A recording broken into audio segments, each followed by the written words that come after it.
West ഇൻഡീസും മോശമായിട്ടല്ല കളിച്ചത്. അല്ല. കാരണം വെസ്റ്റ് ഇൻഡീസും നല്ലൊരു റെക്കോർഡ് ചേസിനുള്ള ടോട്ടൽ ഉയർത്തി. പക്ഷേ വിൻഡീസിന് എന്താണ് പറ്റിയത്? രണ്ട് ടീമിന്റെയും ക്യാച്ചിങ് വളരെ മോശമായിരുന്നു. അത് പ്രധാനപ്പെട്ട സമയങ്ങളിൽ ഇപ്പൊ അഭിഷേക് ശർമ്മ 2 ക്യാച്ച് വിട്ടത് അത് വേറൊരു ദിവസമാണെങ്കിൽ ചിലപ്പോൾ ഇന്ത്യ തോൽക്കുകയായിരുന്നു.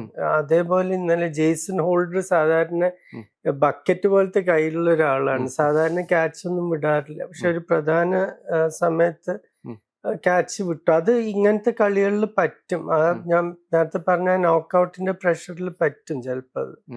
അതായിരുന്നു ഒരു വലിയൊരു വ്യത്യാസം. അല്ലാതെ ഇപ്പൊ നോക്കിക്കഴിഞ്ഞാൽ അവർക്കുള്ള കളിക്കാർ വെച്ച് അവരെ കൊണ്ട് പറ്റണ പോലെ അവർ കളിച്ചു ശരിക്കും. പിന്നെ ഇപ്പൊ എല്ലാം നമ്മൾ പ്ലാൻ ചെയ്ത പോലെ ഇപ്പൊ അവര് ആദ്യം വിചാരിച്ചിട്ടുണ്ട് അവര് 220 ആയിരിക്കും. പക്ഷെ 24 റണ്ണിന്റെ ഓവറിന് ശേഷം അർഷ്ദീപ് സിംഗ് വളരെ നന്നായി തിരിച്ചു വന്നു 19ാമത്തെ ഓവറിൽ. അപ്പൊ രണ്ട് സൈഡിലും നല്ല കളിക്കാരുള്ളപ്പോ അങ്ങനത്തെ ഒരു ഈവൻ ഒരു മാച്ച് ആയിരിക്കും.